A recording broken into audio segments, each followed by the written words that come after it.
வந்து ஒரே முழு முழு வச்சு வந்து அவ்வளோதான் வச்சுக்கணும்.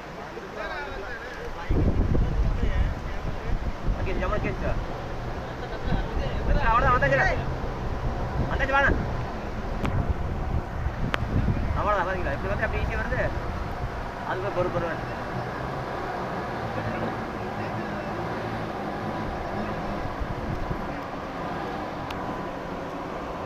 இன்னி வந்தாச்சு நோளம் வந்துட்டு போனா